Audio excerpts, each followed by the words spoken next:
Sign up for the Guardian's Fight to Vote newsletter. Joe Biden will sign an executive order expanding voting rights on Sunday, the 56th anniversary of Bloody Sunday, when police brutally attacked a voting rights march in Selma, Alabama.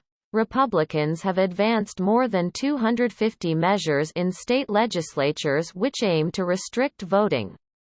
According to the Brennan Center for Justice, Biden referenced those measures in remarks delivered remotely to a unity breakfast in Selma on Sunday, saying, "We cannot let them succeed.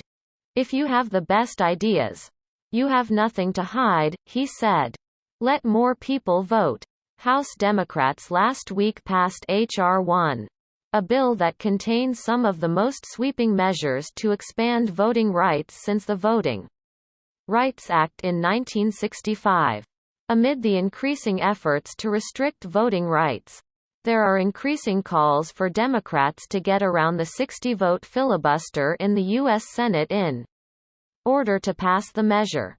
The U.S. Constitution gives the president little power over voting rights.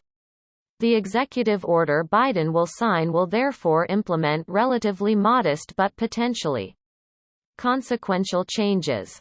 The most significant will instruct federal agencies to offer voter registration opportunities if a state requests so. Under a 1993 federal law, offering voter registration opportunities at agencies could boost registration rates among populations where it currently lags.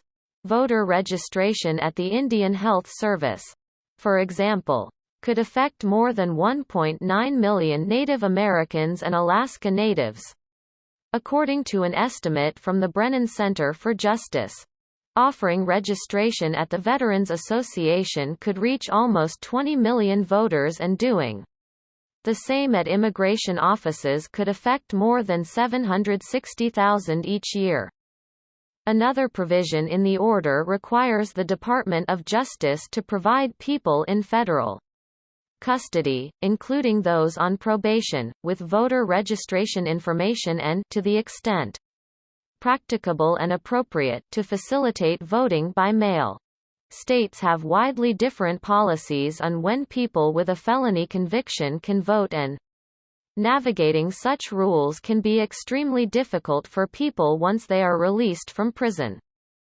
Biden's order also directs the Attorney General to establish procedures to help formerly incarcerated people get identification they can use to vote.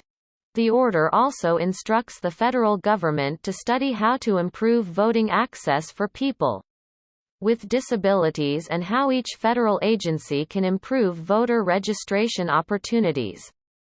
It directs officials to come up with a plan to improve vote.gov, the federal website for voting information.